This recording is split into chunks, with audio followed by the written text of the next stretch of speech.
And thank you. Recording? Yep. And we are streaming there, Nathan. Perfect. Bring to order the Columbia 911 Communications District Board of Directors meeting here for April 24th, 2025 at 10 a.m. Board members present. We have Brian, Jeff, Shelley, and myself. Is Henry virtual or no?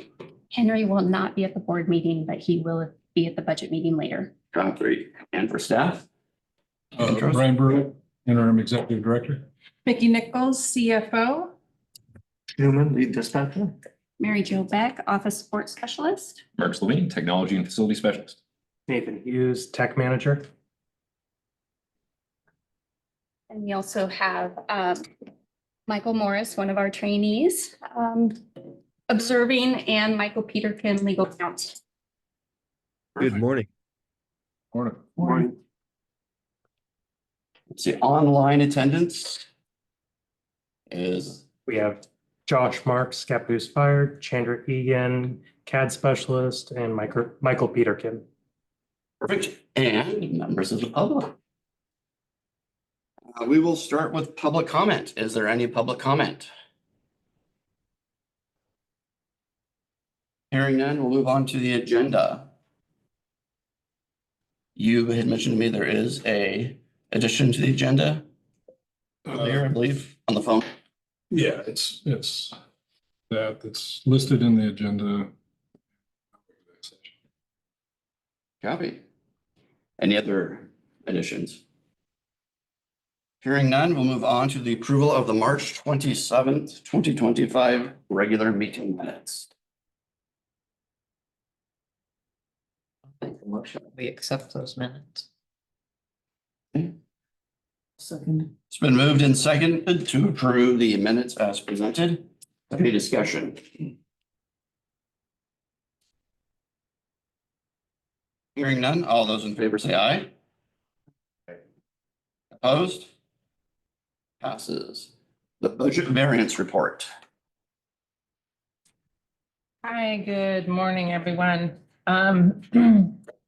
Currently, we're looking at the financial report for the end of March, and we are receiving our benchmark is at 25%. We still have a few more months in the year, and our ending for the end of March, our budget variance is actually at 36.5. So we're looking to be in okay shape going into this last quarter. Is there any questions that anyone has on anything on the documents?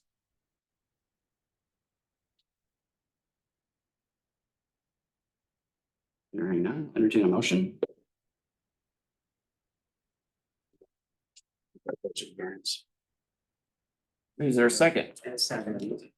Been moved and seconded to approve the budget variance report as presented. Any additional discussion? Hearing none, all those in favor say aye. Opposed? Passes. Expenditures.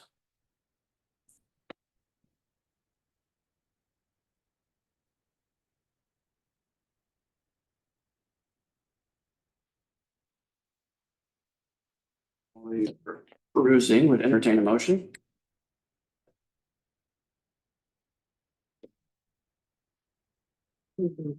Expenditures. There a second? Yeah, I'll second. Okay, it's been moved and seconded to approve expenditures as presented. Discussion. Anything to add, Mickey? I don't. Everyone had enough time to either packets?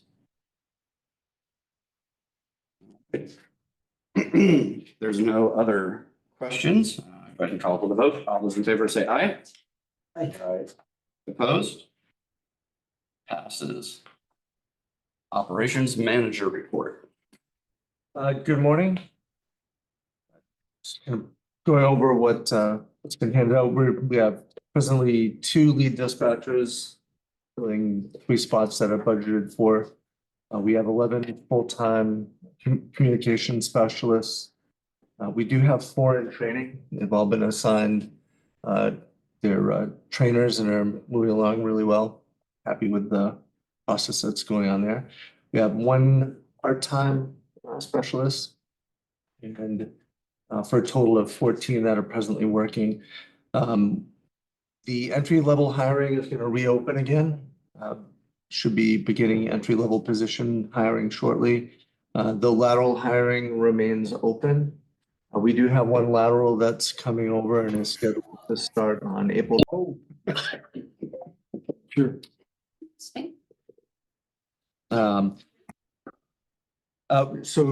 Presently we have 4 certified training officers, and each of those 4 have been assigned a trainee.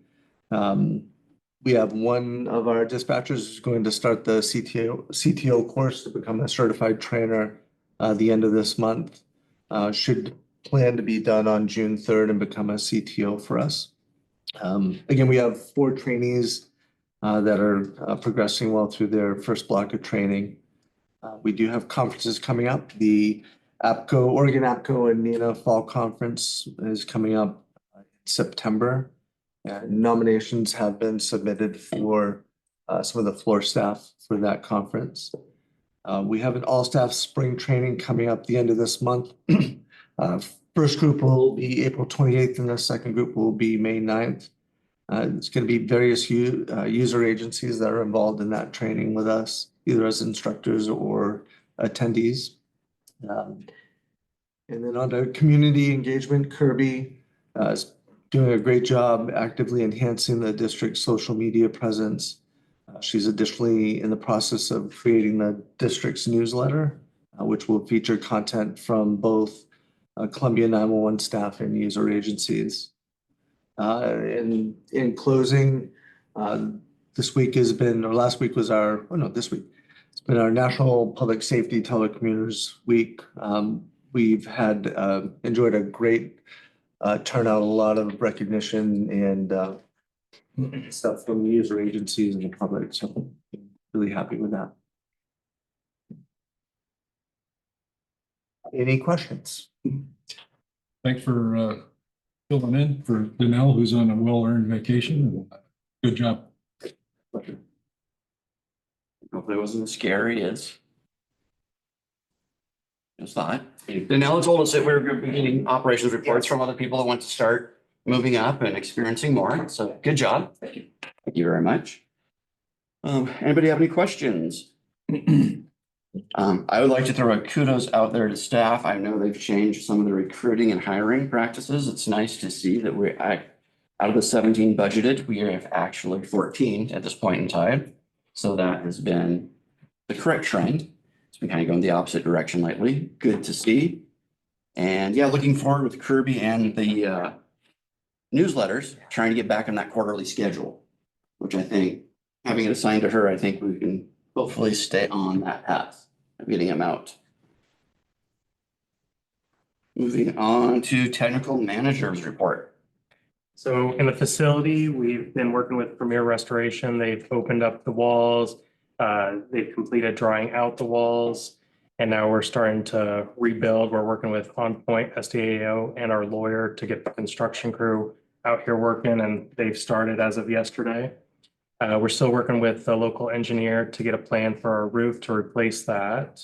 HVAC, we are proceeding with Columbia Northwest to replace the BART unit leaking coolant. We're working on evacuation kits right now.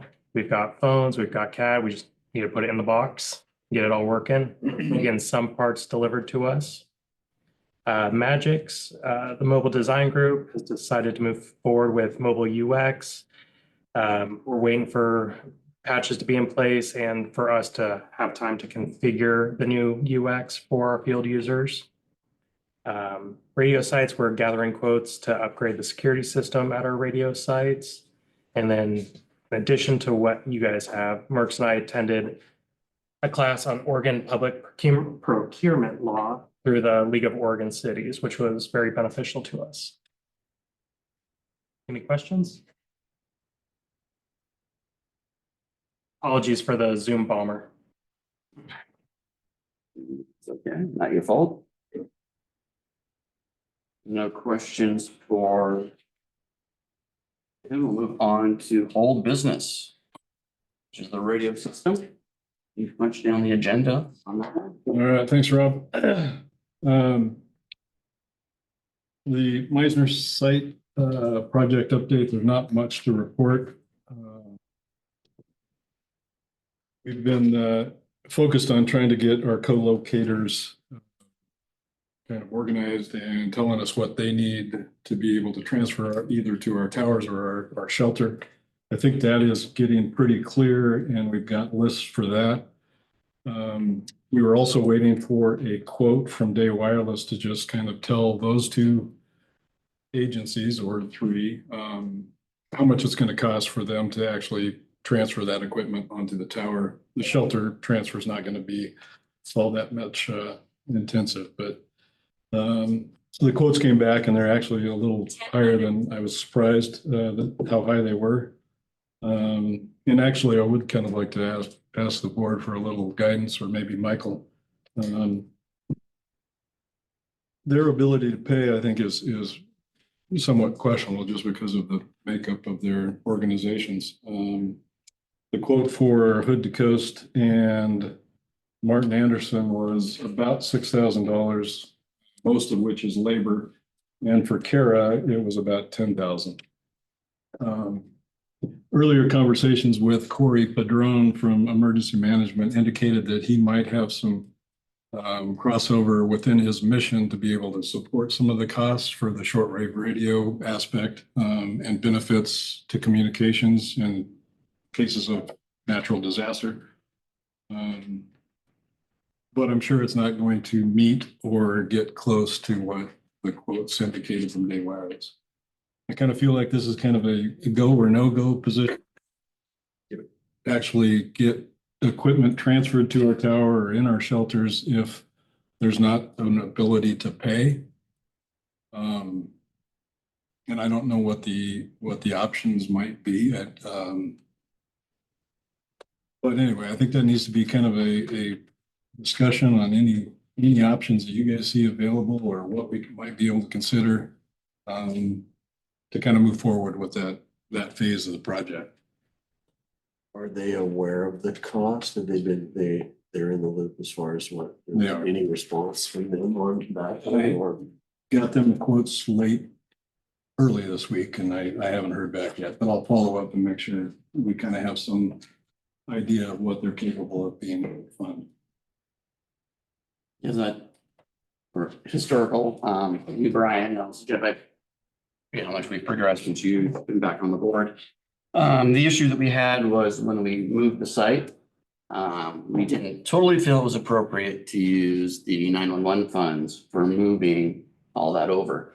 And part of the difficulties with the contract was us stating that, we want actually engineers and technicians to be doing all sorts of service and maintenance, not it's just someone from the HAM group, which I used to be part of that group, so I'm someone going in there and just moving equipment over and doing type of things. So that took a while to settle in the contract for them being on the facility. So that gets down to cost. And what you just mentioned with Aries contributing to it a little bit, I think that's a good thing because they are public safety partners. They are a backup. Myself, I wouldn't mind a partnership of helping them pay a little bit, but I don't think we should be paying the entire bill. Kara, I understand, Columbia Amateur Radio Association, Right. because they do the disaster preparedness stuff, similar to Aries. Though you mentioned Martin, I don't know, does he have his own equipment on there? I think he has his own equipment and also he works with Hood to Coast. And there is a representative from Hood to Coast. I just haven't really been in contact with him. Other than just emails. Yeah, the Hood to Coast one, that's kind of hard for me to swallow. Right. But the Kara and Aries, I could understand a little bit of cost sharing myself, but anybody else have input? Thoughts? Well, I feel the same way with Hood to Coast. I mean, it doesn't benefit 911 to have them on there. They should be responsible for their own stuff, but the others, I'm not sure.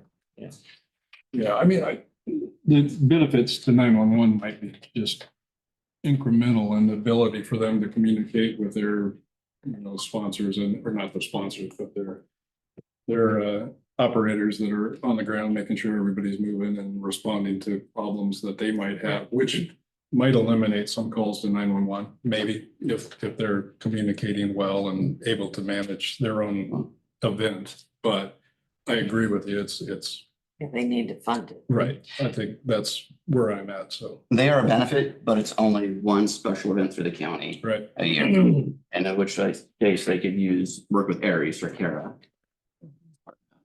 Well, go ahead. I think what's already been said, I'm on board with all of that. So obviously more information I can gather. I just want to make sure before we actually pick a date to actually transfer equipment, we have some pretty solid financial answers on how this is going to get paid. Does that sound I good? think that summarizes the consensus. All right. I agree. Moves us on to permanent director recruitment. Oh, do you have any other radio upgrades? We do, yeah. We've continued to kind of advance our efforts in developing a prioritized list of upgrades and replacements that have been suggested and discussed. We had a very productive meeting with representatives from Scappoose, Law, Fire, Tyler, Ben, Rob was there, and the sheriff. And I think great conversations, just looking at options or other additional items that might want to or need to be replaced and kind of in the priority that we need to establish. So good meeting. I thought that was really productive. We've scheduled out or will schedule out more definitely meetings with Rainier, Clascanine, and Vernonia. And I would like to have the directors attend that meeting if that's at all possible when we have it in your zone. But just continuing on that plan and making some progress, I think. Yeah, any questions? Commenting for me at that meeting, I think it was very good. The original plan was to form the spreadsheet and then have these meetings. We were approached from the city about having a meeting first, so we went ahead and did that, a little ahead of schedule. Also was beneficial though, because presented a question to the fire chief, police chief, and the sheriff. What was more important to them? Doing more hardening of our current infrastructure, because we have had a few outages lately, or concentrating, prioritizing, increasing service.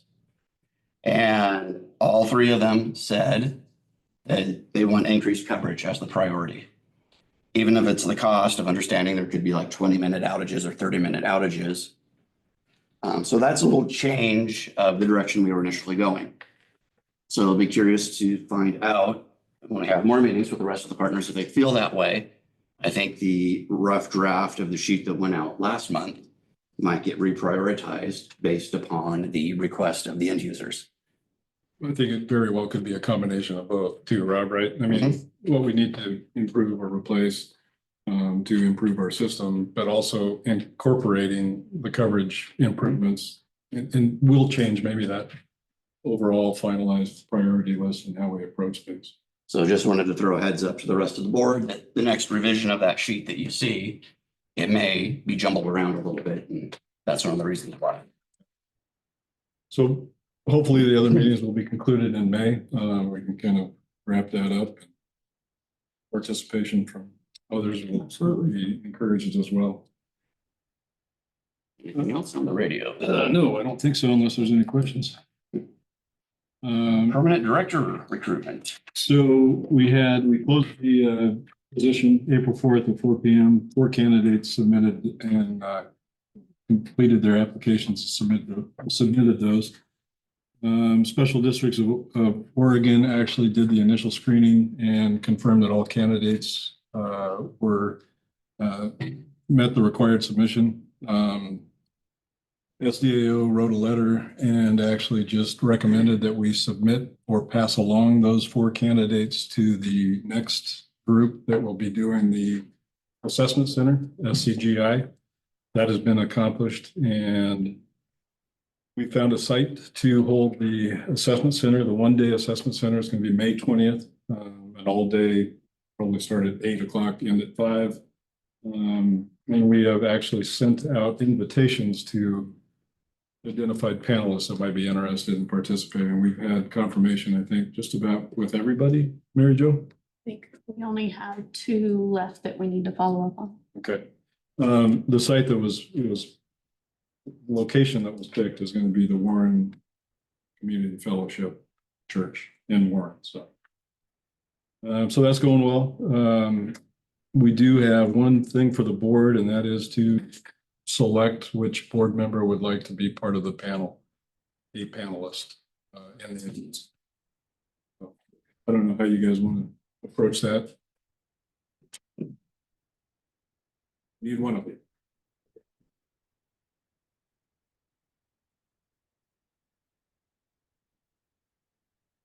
See Jeff staring at Eeny, meeny, his phone. Yeah. eeny, meeny. Either of you have any interest?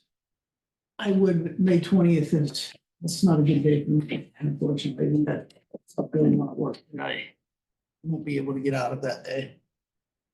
At least I don't think, yeah.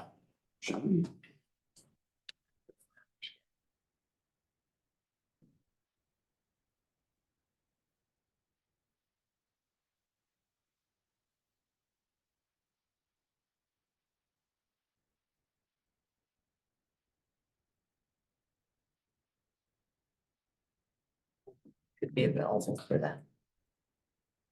Yeah, we can try to do this as well. Is it something either of you have interest in? Go ahead, Jeff.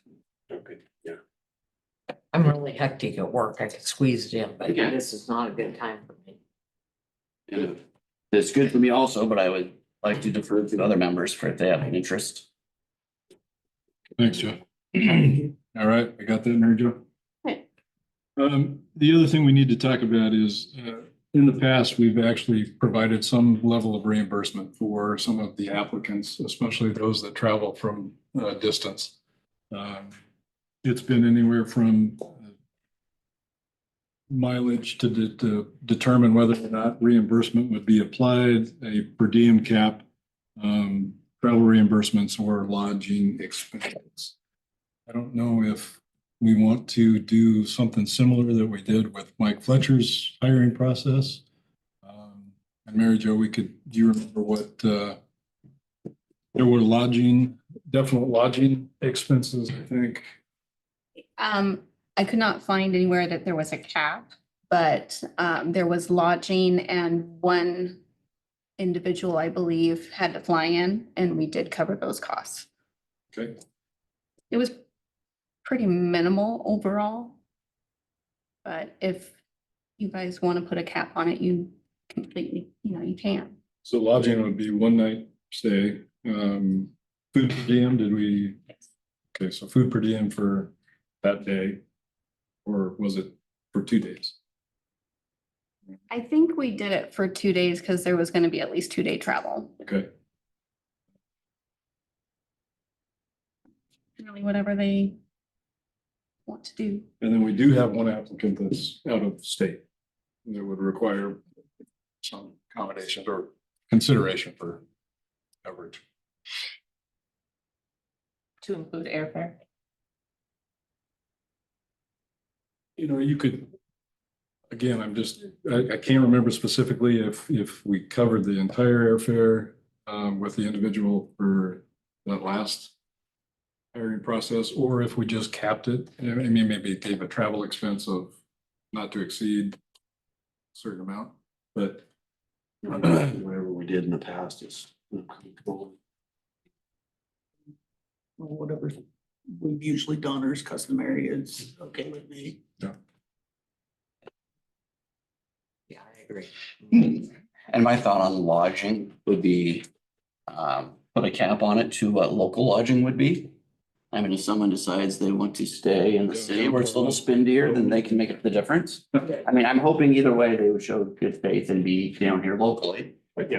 But, you know, I said reasonable accommodations, you know, it would be locally. Okay, My preference on that. so do we need anything else, Mary Jo, or do you got everything you need? I think that's fine. Do Okay. we want to come up with a cap? Yeah, I mean, we can just after the meeting, call down and just find out what the rates are to find out what the cap would be for lodging.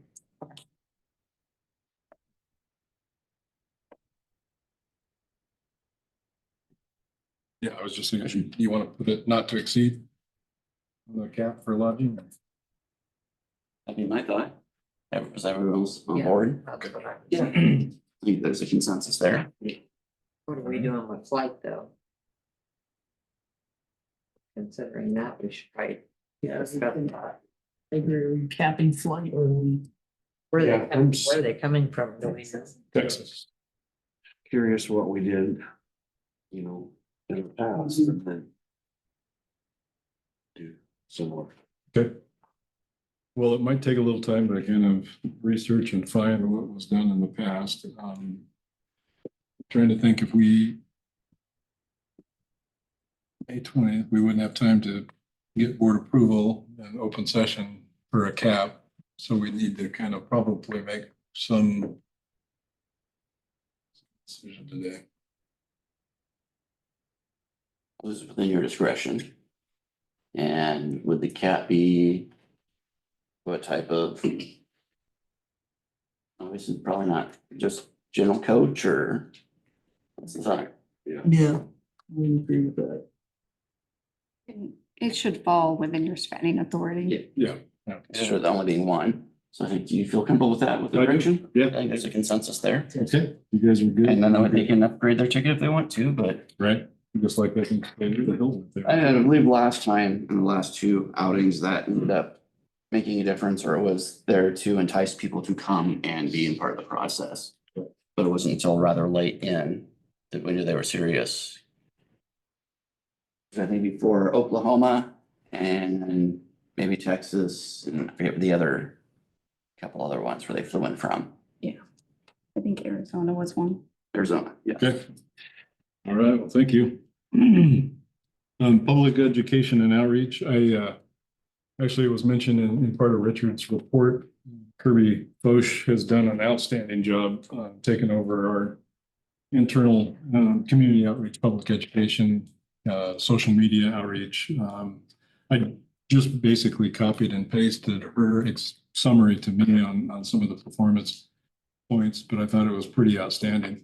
I'll just read it to you real quick. Social media, since bringing content management of Columbia 911's Facebook account in-house and adding an Instagram account, we have significantly boosted engagement. Total views increased by 452%, reaching around 13,400 views. Unique reach individual viewers grew by 910%, totaling approximately 8,100 people. 3-second video views rose by 257%, showing greater initial viewer engagement. I'll let you guys read that. You probably have perused it. I won't waste any more time, but I guess important just to note and to recognize Kirby's contributions to this. I think it really says that she's doing well. We're doing what we need to do to get out and communicate with the public. The newsletter, I think Rich said that's going to drop, I think, May 5th. And anything else? Any questions on community outreach as information in your packet?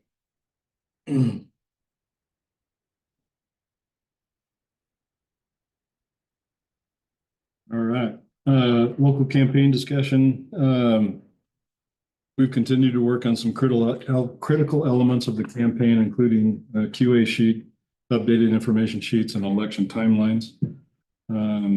We have made some contact with several community stakeholders who are interested in supporting our campaign. So we'll continue to update you as we move along closer. That's all I've got on that. Sure, look, the budget meeting and have some more input on that afterwards. Policy review discussion.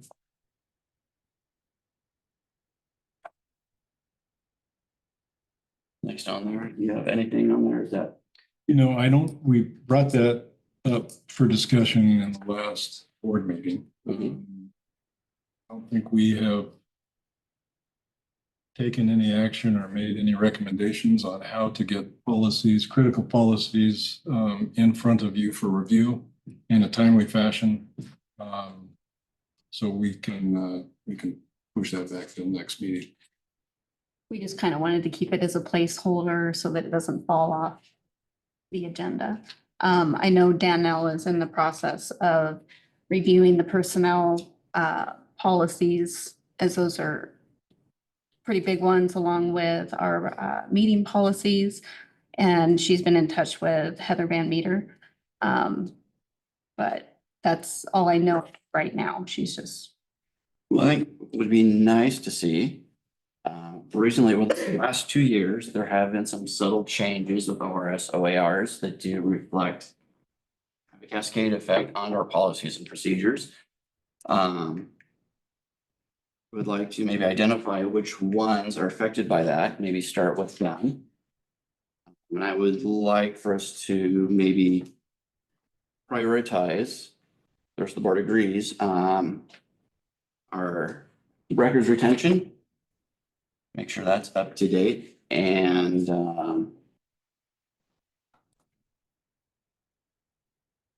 our board policy on meetings and records retention. I believe those kind of go together. What meeting? Mhm. Okay. Make sure we are aligned with current administrative rules. So I think I asked this last meeting, but how did you guys perform the reviews before? Once preliminary reviews have been done, you guys get a section, have a month to review and then either make suggested changes or. Yeah, pretty much we knew what there was going to be the month at a time, so we had them in time and Okay. we just did section by section to make it easy and digestible. And I believe it was a 4-year review cycle in the past, potentially. Look back and, And I know unfortunately, when I've been short-staffed, that is fell by the wayside. So it's nice to get back onto that cycle, prioritizing the, as like you said. So you've given a couple priority sections to look at. Do you Mhm. want us to kind of make some determination Mhm. based on either? Because that'll give enough, Meters? that'll give enough time, especially if we identify them first, we can shoot them over to legal. General counsel says yes, that's all good. I have to make sure we meet all of the administrative rules. So, Because that's something I don't think we would obviously be specialists in. okay. Were the suggested inputs from legal before, were they redlined to indicate what you have, or any suggested changes to make it easier? for you Yeah, so guys to- whatever the preference is, Okay, however you'd like to facilitate that all right, for the first round. right, okay. These are water intrusion mitigation and roof repair. Spins it on a little bit. Marks or Nathan? Why don't you jump in, Mark? So Proceeding very well. So at this point, the building has been thoroughly dried. That is all under control. And we proceeded with the repairs of the building, which are proceeding. By our next board meeting, the repairs should be completed entirely. We're hoping we might be able to get this room finished for this one, but that didn't quite work out. But yeah, big next up we've got, of course, is looking at what do we do with the roof now. Lower Columbia Engineering is developing a scope of work for repairs or replacement there. We'll have options to evaluate. We are expecting to have that initial scope very soon in the next couple of days. Then we'll head into a procurement process to see about getting qualified appropriate bidders and getting information so we can proceed as soon as possible with that proper repair. Is the kitchen still gutted? Yeah, break room slash kitchens. I'm guessing that the quiet room is the current break room. So it's, I mean, dispatchers can walk through there, but the flooring is currently removed. So that'll be replaced within the next 2 to 3 weeks. Okay. Probably going to be a very similar looking flooring. We'll see if we can find the exact same stuff or. It'd just be nice for them to have a break room once again. Yes, yes. And of course, and the two of you are working with legal through that process, correct? Very much so. Anybody have any questions? Anything to add on that? I do not. No, thanks. Is there any other old business? Hearing none, we'll move on to new business. It says motion to approve agreement with Hart Wagner LLP regarding Miller versus District. The public records request appeal, I'm guessing, the PRR. Nothing really to add. I think everybody's got a copy of the engagement and hourly fee agreement. Michael, you're. Yes, good morning. This is presented because I think that that firm doing the trial work and the attorneys doing the research on that case, that they would be, their appellate division or the appellate attorneys would be the best choice to defend the appeal. I could do it, but I'm pressed with a little time, number one. And number two, I didn't do the initial research and Karen defended that case. And so my recommendation is to go ahead and have that firm defend the appeal. They are a very good appellate firm. I'm not sure which attorney in the firm will be appointed, but I'll work with them as necessary.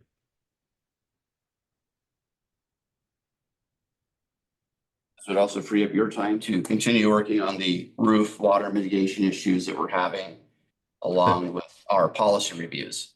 Yes, and also the ongoing appeal in what we call the Miller 5 case. So that answering brief is due early May, so I'm currently working on that.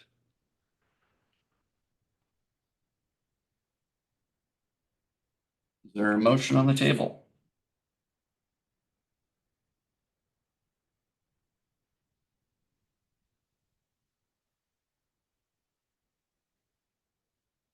I might add before there's a motion that SDO has exhausted the limits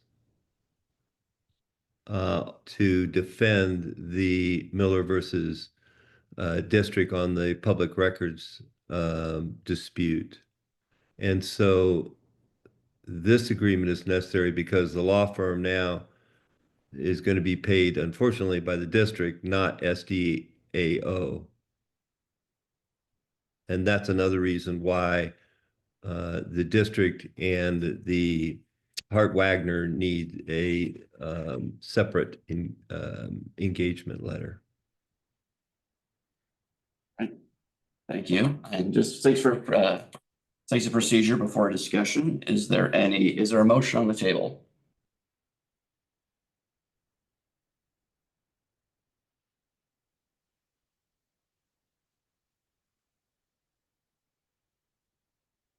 Yeah. Is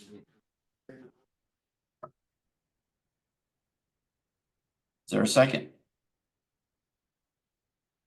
It's been moved and seconded to enter into the engagement and hourly fee agreement as presented. So discussion. Anything additional to add? Yeah, I don't think that this will be it should be what's the right word? Not a complex answering brief because the issues were well developed in the trial court and they're pretty narrow issues. So I think the cost of defense should be pretty reasonable, and we can talk about what is reasonable, but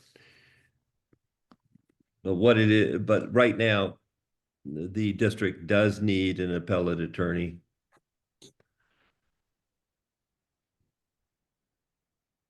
Is there any further discussion? Kelly, do you have anything? Brian? Yeah, no. All right. This is moved and seconded to approve the engagement and hourly fee agreement as presented. All those in favor say aye. Opposed? Passes. Oh, could, Rob, if you would go ahead and sign that, and then we can get it back to the attorneys. That was my next question, since he just asked client, didn't know which one you wanted, so. I will Yeah. get that done for you, after the meeting. Anytime today, tomorrow is fine, whenever you guys get it to me. But don't forget to sign it before you leave. Okay. Will do.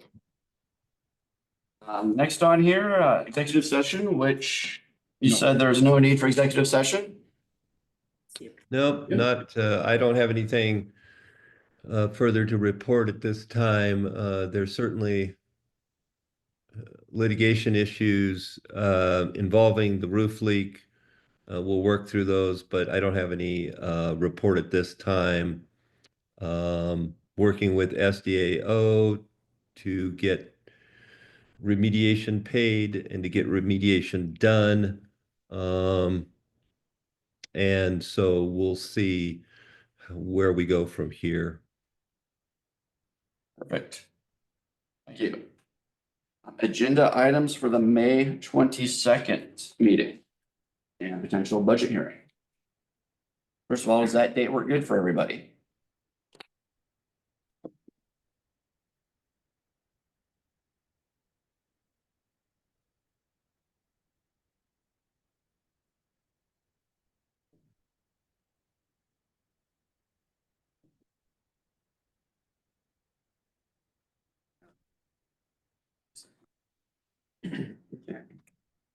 And do you need anything with the executive director? Because that's going to be after our assessment center, but 2 days after. Yes. It'd be nice for you to just get a report back on how that procedure was. I don't know how far along you're gonna have to get everything combined. Do that, but it'd be nice to have an update. Okay. I don't know if you're ready for us to take action then, but if it is, you'll throw it on the agenda. No, Okay. Sounds good. and hopefully when we have our budget meeting this afternoon, we'll find out what the budget committee, if the 22nd works for them also. Is there any other business? Hearing none, member comments, Shelley.